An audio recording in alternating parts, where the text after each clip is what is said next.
Hello, I'm Mike Wagner. I'm an assistant professor in the Department of Political Science at the University of Nebraska-Lincoln, where I study the relationships between elected officials like the president and the public, trying to figure out when the president persuades us to do things that the president would like us to do and when we're not so persuaded. And so now that we have a new president and a historic new election with Barack Obama in office, it's worth thinking about what kinds of things we can expect from the president in his first 100 days, first year in office. And as it turns out, this tends to be the time when presidents, especially in eras of unified government like Obama has right now, can be pretty successful in getting major pieces of legislation passed.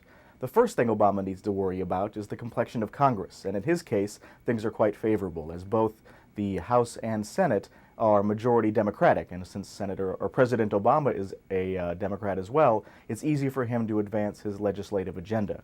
Whereas during the end of President Bush's term, or for 6 of the 8 years of President Clinton's term, the party in the White House was different than the party in Congress, which often makes things a bit more complicated.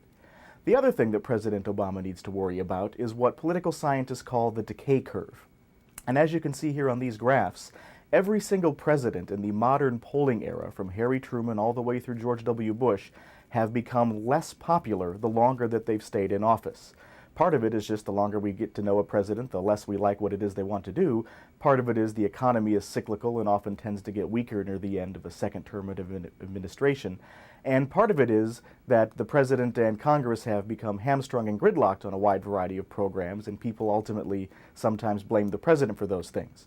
Now, the only president in the modern era to leave office more popular than he entered it was Bill Clinton. All of the others, from Truman to Bush, have left much less popular than when they entered it. Many of those kinds of folks actually dropped 30 to 50 percentage points in their approval rating.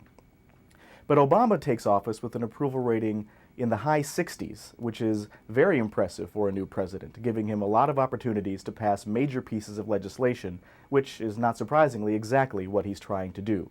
If these pieces of legislation are successful, the public will continue to approve of Obama, and he'll have a chance to have another round of major pieces of legislation that he tries to get through Congress. If he's not successful, the decay curve will begin, and the cycle of presidents becoming less popular over time will continue.